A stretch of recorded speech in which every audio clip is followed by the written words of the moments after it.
नमस्कार दोस्तों, स्वागत है आपका हमारे चैनल पर। कौशल के ऑफिस के पते पर आया नरेंद्र का तार सुभद्रा ने पड़ा और उठाकर टीवी के ऊपर रख दिया। कौशल की उत्सुक दृष्टि सुभद्रा के चेहरे पर टिकी थी, किंतु सुभद्रा के चेहरे पर शोक का कोई भाव नहीं था, बल्कि उसके चेहरे पर क्रोध और घृणा के भाव पढ़कर कौशल अवाक रह गया। वह जानता था कि सुभद्रा टीवी देखने का बहाना कर रही है। विवाह के बाद सुभद्रा ने कभी अपने माता पिता के पास जाने की उतावली नहीं दिखाई। जब कभी कौशल के साथ सुभद्रा देहरादून गई भी तो उसी के साथ लौट भी आई। अकेली न तो कभी गई और न ही वहाँ रही। कौशल को शुरू शुरू में आश्चर्य तो बहुत हुआ कि सुभद्रा कैसी लड़की है जो माँ पिता के पास जाने और उनके पास कुछ दिन रहने का कभी आग्रह नहीं करती। पर उन्हें प्रसन्नता भी थी कि सुभद्रा ने पूरी तरह स्वयं को कौशल में बना लिया था और अपने को घर परिवार की जिम्मेदारियों में समेट लिया था। ऐसा भी नहीं कि सुभद्रा अपने घर परिवार में सुखी न थी। कौशल और उसके माता पिता के साथ वह बहुत खुश थी तथा अपने किसी भी दायित्व के निर्वाह में कभी कोई कमी नहीं आने देती थी। कौशल के माँ पिता, रिश्तेदार और मिलने वाले सभी सुभद्रा के स्वभाव तथा व्यवहार की प्रशंसा करते अगाते न थे। कौशल को जब शाम 4 बजे ऑफिस में नरेंद्र का तार मिला तो उसने सोचा था कि सुभद्रा अपनी मां के आकस्मिक निधन का समाचार पाकर व्याकुल हो उठेगी और उन्हें देहरादून के लिए तत्काल रवाना होना पड़ेगा। ऑफिस छोड़ने से पहले कौशल 3 दिन के अवकाश के लिए अर्जी भी देता आया था। उसने तो यह भी सोच लिया था कि सुभद्रा को देहरादून छोड़कर स्वयं लौट आएगा। मार्च का महीना होने से तमाम फाइनेंशियल क्लोजिंग्स की व्यवस्थाओं के कारण उसे तो लौटना ही होगा, पर सुभद्रा कैसे लौट सकेगी? आखिर उसकी माँ का स्वर्गवास हुआ है। कौशल ने ऑफिस समय पर कुछ पहले ही छोड़ दिया था। जब घर पहुंचा तो सुभद्रा टीवी पर कोई सीरियल देख रही थी। कौशल ने बहुत हिचकिचाते हुए नरेंद्र का तार सुभद्रा को दिया, लेकिन सुभद्रा ने बड़े तटस्थ भाव से तार पढ़कर टीवी पर रख दिया और फिर टीवी देखने लगी जैसे कुछ हुआ ही ना हो। कौशल अचंभित सा सुभद्रा की इस तटस्थता को देखता रहा, पर उससे रहा न गया। सुभद्रा से बोला, क्यों, देहरादून चलना नहीं है क्या?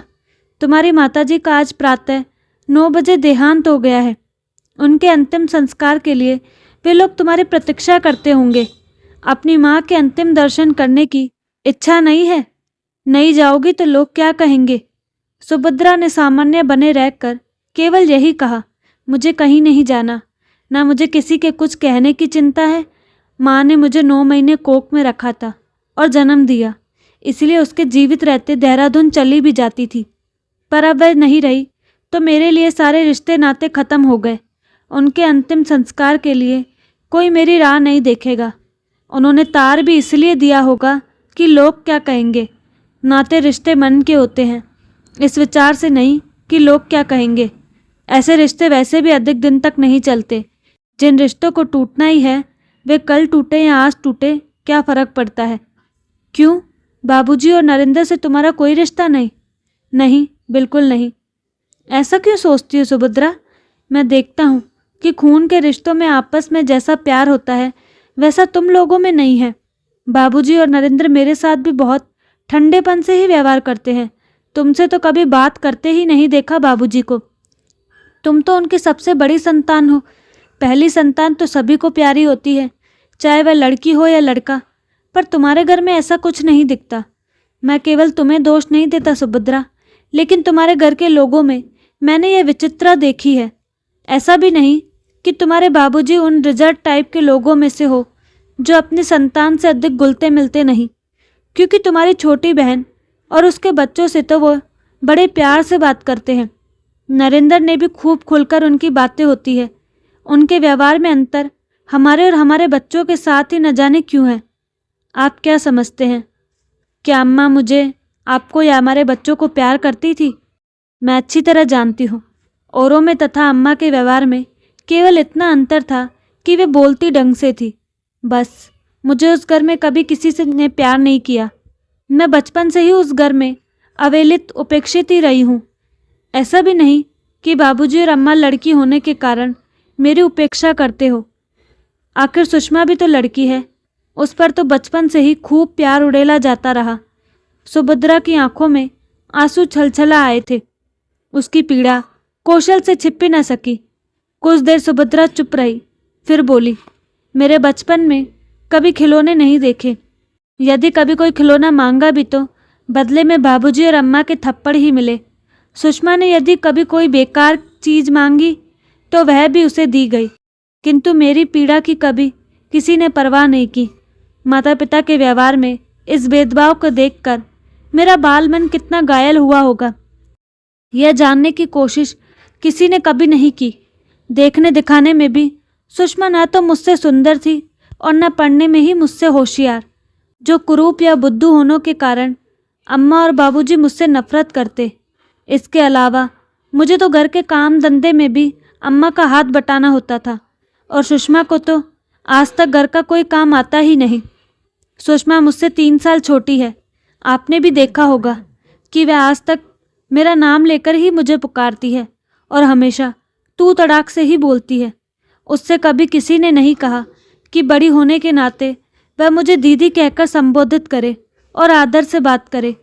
उसकी झूठी शिकायतों पर मैं ही पिटी। कौशल मुस्कुराए और सुभद्रा को समझाते हुए बोले, तो तुम बचपन में सुषमा की तुलना में किए गए भेदभाव के कारण शोक के इन क्षणों में शुभ हो। जो चला गया उससे कैसा गुस्सा। कभी कभी ऐसा होता है सुभद्रा कि माता पिता को अपना कोई बच्चा बिना कारण ही अपने अन्य बच्चों की अपेक्षा अधिक प्रिय होता है। फिर यदि तुम्हारे अम्मा बाबूजी ने तुम्हारे प्रति भेदभाव बरता और अपना दायित्व ठीक से नहीं निभाया तो क्या तुम भी अपना दायित्व भुला दोगी। इस समय तो तुम्हारा यह दायित्व बनता है कि चाहे खड़े खड़े ही सही पर हो अवश्य आओ। मैंने कभी किसी को नहीं बताया, आपको भी नहीं, जबकि हमारी शादी को 8 साल हो गए। शादी के 2 महीने बाद जब आप और मैं कानपुर नानी के यहाँ गए थे, तभी से मुझे सबसे नफरत हो गई। सभी अपनी तत्कालिक सामाजिक प्रतिष्ठा के विषय में ही सोचते हैं। बच्चे के मन पर क्या प्रभाव पड़ेगा, वह बड़ा होकर कैसे तिल तिल जलेगा, यह कोई नहीं सोचता। लोग अपनी सामाजिक प्रतिष्ठा को बचा लेते हैं, लेकिन निष्कलुष अबोध निरपराध बच्चे का जीवन बर्बाद कर देते हैं। कौशल ने गौर से सुभद्रा के मुख की ओर देखा। अपने माता पिता के लिए तीव्र घृणा का भाव वहाँ विद्यमान था। कौशल ने सुभद्रा का यह रूप पहले कभी नहीं देखा था। उसे सुभद्रा सदैव एक गंभीर, शांत व गौरवमयी पत्नी और परिवार के प्रति निष्ठावान स्त्री ही प्रतीत हुई थी। कौशल ने आज जाना कि उस शांत, निश्चल, निस्तब्ध समतल के नीचे एक धधकता हुआ ज्वालामुखी है, जिससे तरल तप्त लावा आज फूट पड़ने को तत्पर था। कौशल सुभद्रा के व्यक्तित्व के इस पक्ष को समझने की कोशिश करता रहा। सुभद्रा एमए पास एक अति सुंदर लड़की थी। जब सुभद्रा की शादी का प्रस्ताव आया तो कौशल के घरवाले फौरन तैयार हो गए थे। बहुत ही सादे ढंग से, बिना किसी दान दहेज के सुभद्रा का विवाह कौशल के साथ संपन्न हुआ था। 3 साल बाद सुभद्रा की छोटी बहन सुषमा की शादी हुई। उसके लिए खूब दान दहेज दिया गया। शान और शौकत से शादी की गई सुषमा की। आधुनिक घर गृहस्थी की कोई चीज़ ऐसी न थी जो विवाह के अवसर पर न दी गई हो। यद्यपि सुभद्रा के बाबूजी से अपने लिए कुछ नहीं चाहिए था कौशल को, पर सुभद्रा के साथ किए गए इस भेदभाव को महसूस तो किया ही था उसने।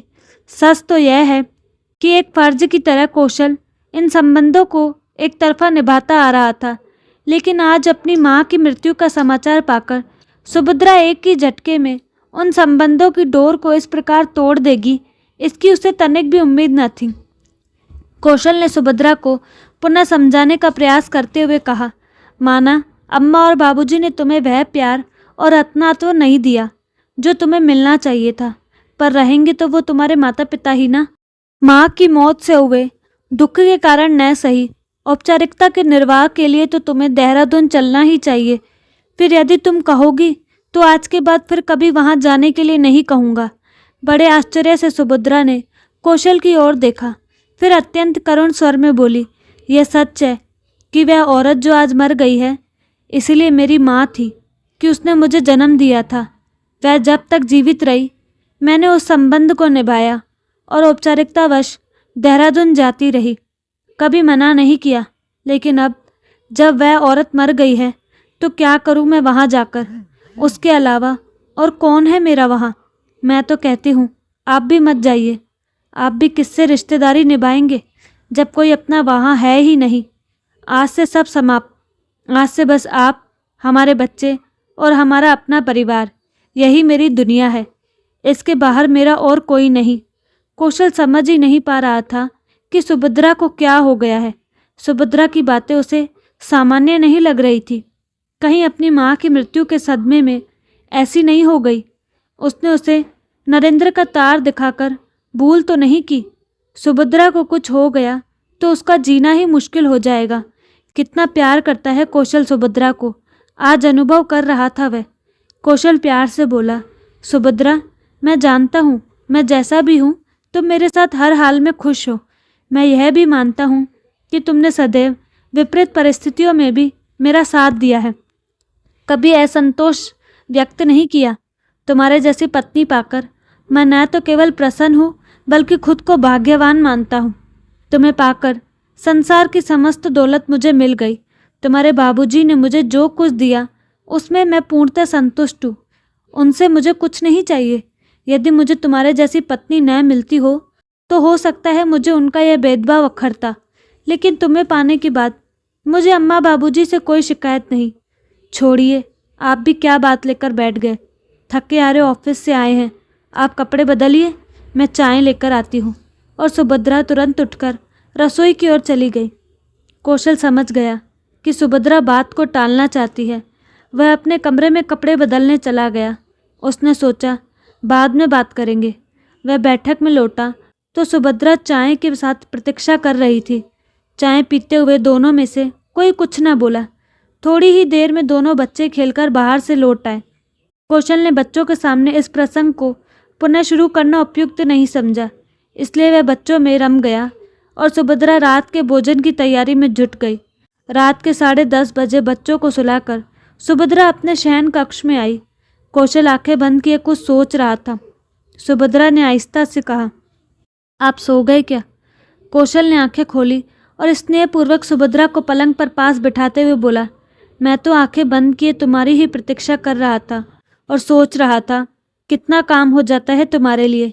कितनी बार कहा है कि एक मेहरी लगा लो, पर तुम मानती ही नहीं। सुबह उठने से रात को सोने तक सारा काम जुटी रहती हो। कभी सोचता हूँ मैंने तुम्हें क्या सुख दिया। कौशल अपनी बात पूरी कह भी नहीं पाया था कि सुभद्रा ने कौशल के मुंह पर हाथ रख दिया और बोली, आपने मुझे क्या सुख दिया ये तो मैं जानती हूँ। अपना काम करने से भी कोई थकता है क्या? आपको और बच्चों को भेजने के बाद सारा दिन आराम ही तो करती हूँ। 2 हम 2 बच्चे, काम ही क्या होता है 4 लोगों का। फिर मुझे तो अपना काम अपने हाथ से करने में ही सुख मिलता है। बस मेरी तो आपसे यही प्रार्थना है कि जीवन भर मुझे इसी प्रकार अपने हृदय के पास रहने दीजिए। यह क्या कहती हो सुभद्रा? क्या तुम्हें मुझ पर कोई संदेह है? मैंने तो तुम्हें सदा अपने पास अपने अधिक प्यार किया है। सुभद्रा, तुम्हें मेरे किस आचरण से ऐसा संदेह हुआ कि मैं तुम्हें अपने हृदय से कभी दूर करने की बात सोच भी सकता हूँ? सुभद्रा का व्याकुल मन न जाने किन आशंकाओं से घिरा था। कुछ देर तक सोचती रही, फिर बोली, यदि मुझसे अनजाने में कोई अपराध हो जाए तो आप मुझे क्षमा कर देंगे ना? क्या कोई अपराध किया है सुभद्रा ने? कौशल का मन यह मानने को तैयार न था। सुभद्रा जैसी स्त्री कोई अपराध कर ही नहीं सकती। कभी कोई छोटी सी भूल भी हो जाए तो वह पहले ही बताती है। तुम्हारा हर अपराध क्षम्य है सुभद्रा। यदि विवाह पूर्व किसी पर पुरुष से संबंध की बात भी बताओ तो भी तुम्हारे प्रेम, तुम्हारी निष्ठा, तुम्हारे अपनत्व के सामने सब तुच्छ है। वैसे मेरा अंतर्मन कहता है तुम्हारे जैसी पतिव्रता स्त्री जाने अनजाने में कोई अपराध कर ही नहीं सकती। इतना विश्वास है।